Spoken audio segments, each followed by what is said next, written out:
योगी जी गंगा जी पाए, वो झूठ बोल के गए कि हम पेमेंट दे रहे हैं। अपनी बेटियों की शादी भी करनी है, कर्ज में डूबा पड़ा है, आत्महत्या करने की कगार पा रहे हैं। करते रहते हैं, सारी पूरी जनता को इन्होंने गुमराह कर रखा है। इसको इन्होंने हाईजैक किया और उसका परिणाम है सरकार में आए, सत्ता में आए। नमस्कार, मैं दिव्या तिवारी, स्वागत है आपका अभी तक में। अभी हम गाजीपुर बॉर्डर पर मौजूद है और यहाँ पर किसानों की तमाम भीड़ है और यहाँ पर हम लोगों से तमाम खास बातचीत करेंगे कि क्या स्थिति है और आगे उनकी क्या रणनीति है, क्योंकि 2 महीने से ज़्यादा हो गया किसानों को धरना देते हुए।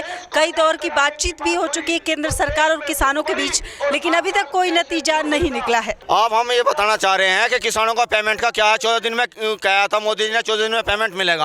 आज तो किसी का मिला हुआ 14 दिन में है, पर के कभी रह रहा 1 साल का, कभी 4 महीने फैक्ट्री चलते हुए हो लिया, किसी का मिला है 4 महीने फैक्ट्री चलते हुए है। मैं मेरठ जिले से हूँ, गांव हसनपुर रजापुर है मेरा गांव है, खनौनी मिल है, पेमेंट किसी ने नहीं दिया, कोई से मिल ने भी। ये गलत कर रहा है सर, है 2020 में लगा सारा। मोदी जी ने अभी 15 अगस्त को जब झंडा फहरा रहे थे, शुरू में कहा किसानों का पेमेंट सब कुछ हो चुका, लेकिन किसानों का पेमेंट आज तक भी साल भर का चढ़ा हुआ चल रहा है। 14 दिन में ब्याज समेत देने के लिए कहा। योगी जी गंगा जी पाए, वो झूठ बोल के गए कि हम पेमेंट दे रहे हैं। अभी तक सगला पेमेंट कोई किसी का किसान, पश्चिमी उत्तर प्रदेश का किसान इतना डूबा हुआ है, बच्चों की शादी करनी है, बच्चों को पढ़ाना भी है, लेकिन किसी को कोई पेमेंट नहीं मिल रहा। और साल भर, अभी पिछली साल का पेमेंट अक्टूबर नवंबर का कुल हुआ है नहीं। अभी तक किसान को अपनी बेटियों की शादी भी करनी है, कर्ज में डूबा पड़ा है, आत्महत्या करने की कगार पा रहे हैं, है ना।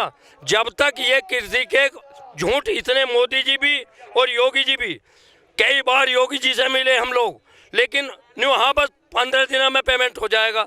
14 दिन का सुप्रीम कोर्ट का आदेश है कि पेमेंट दिया जाए, नहीं तो ब्याज दिया जाए। कोई भी फैक्ट्री आज तक ब्याज नहीं दे रही, एक मिल वालों की ही भाई अभी तक कोई भी रेट नहीं पड़ रहा पर्चियों पे। पूरी साल जनवरी 4 महीना फैक्ट्री चलते हो गए, अभी तक कोई भी 1 पैसा किसी को ना दे रही है ये फैक्ट्री वाले, और ना ही रेट डालने का काम कर रहे। आज तक भी रेट नहीं पड़ा अभी किसानों का, यही पता नहीं है योगी जी क्या कर रहे हैं, है ना। जन 4 क्योंकि तो इसलिए है। अब हम तो ये कहेंगे, योगी जी से भी कहते हैं, मोदी जी से भी, जब हर चीज पर कानून बना रहे हैं तो क्यों नहीं इन पर कानून बनाया जाता है। FIR कराओ मालिकों के नाम, उन्हें गिरफ्तार करो, पेमेंट मिलेगा, 4 दिनों में दे देंगे। मोदी नगर का मिल है, उमेश मोदी है, फैक्ट्री तो लगा रहे हैं किसानों के पैसे से, लेकिन किसानों को पैसा नहीं दे रहा। किसानों को पैसा कहाँ से देंगे जी? जब किसानों को पैसा लग रहे हैं, और नई फैक्ट्री लगा रहे हैं, सगला फैक्ट्री मोदी ने कर खरीद लिया, लेकिन किसानों के पैसे से 300 करोड़ रुपए आज भी बकाया है किसान का, 350 करोड़ लगभग के अंदाज में, लेकिन नहीं दे रहे। लोगों से झूठा वादा करते रहते हैं, सारी पूरी जनता को इन्होंने गुमराह कर रखा है। योगी जी ने और मोदी जी ने सारी पूरी जनता को इन्होंने जो है। और सबसे पहली बात यह है, कृषि भारत की संस्कृति है और हमारे दादा पिता उन्होंने कभी भी इस सरकार को आज तक आने नहीं दिया। उसका एक रीज़न था कि वो आज़ादी के संघर्ष में इनके जो पुराने कार्यकर्ता थे उनकी कार्यशैली से अवगत थे। उन्होंने हमसे ये तक कहा कि आप इनकी शाखाओं में जाओ, कसरत करिए, अच्छे विचार सुनिए, लेकिन ये बैठ के जब ग्रुप डिस्कशन करें संघ वाले शाखा वाले, तो वहाँ से हाथ जोड़ के चले आओ। उसका रीज़न हमें आज समझ में आता है कि वो ऐसा क्यों कहते थे। वो इसलिए कहते थे कि इनकी जो वैचारिकता है वो भारत की वैचारिकता से विपरीत है।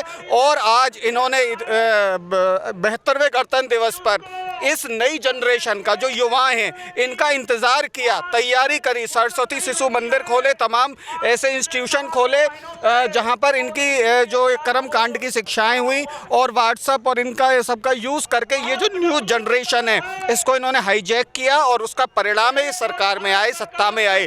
लेकिन चूँकि धरातल पर इनकी कोई स्टडी नहीं थी, कोई अनुभव नहीं था, तो उसके चलते आज ये सारी समस्याएं, चाहे नोटबंदी की हो, चाहे जीएसटी की हो, चाहे वो कोरोना पीरियड में तमाम इंतजामात हों, वो सब असफल रही है। और आज किसानों के मुद्दे पे तो ये पूरी तरह धराशायी होने जा रही है। छोटी बहन, हम आपको शुभकामनाएं देते हैं, आपको चैनल को। जय हिंद, जय भारत। मैडम, हम ये कहना चाहते हैं, इन्होंने पूरी जनता को गुमराह करा है। योगी जी ने, मोदी जी ने पूरी जनता को गुमराह करा है। अभी पिछले साल का पेमेंट जो है वो कम से कम ये मान के चलो कि 1 साल से भी ज़्यादा का पेमेंट मिलना भी जो है बगाया पड़ा हुआ है, जो किसानों को नहीं मिल पाया। अब ये किसान अपने अब ये जो है, अगर आत्महत्या ना करे या कर्जा ना उठाए तो क्या करेगा किसान, ये बताइए आप मुझे। दूसरी बात ये है कि अब ये जो किसान का मुद्दा नहीं है, ये मुद्दा पूरी जनता का है। उसमें मजदूर भी है। अगर किसान उगाएगा तो मजदूरों को भी मिलेगा, और जब किसान की खेती में से कुछ नहीं मिलेगा, अब ये बिल वापसी लेने के लिए तैयार नहीं बैठे हुए। क्यों नहीं लेने के लिए बैठे हुए? क्या ये किसानों ने इसको, मोदी को जो गद्दी में नहीं बिठाया है? ये सारा जनता का ही तो सहयोग है, किसानों ने बिठाया है इसको। अब इन्होंने जो है धर्म बांटने का काम शुरू कर रखा है, हिंदू मुस्लिम। अरे सब हिंदू मुस्लिम, सब ईसाई भाई, सब भाई भाई है, सब भाई भाई है। अब इन्होंने धरती माता को बेचने का काम कर दिया। अनिल अंबानी जी को जो है इन्होंने गोदाम बनवा दिया है कि किसानों से लेना है और ये बिल हमें वापसी नहीं करना है। लेकिन इनको वापसी करना पड़ेगा, इनको वापसी करना पड़ेगा। किसान यहाँ से जब ही जाएगा अपने घर वापसी हो गए, जिस टाइम पे ये बिल वापसी हो जाएगा। इससे पहले कोई नहीं जाने वाला है। ये चाहे अपनी कितनी भी ताकत झोंक दे, मजदूर किसान सब भाई भाई एक है।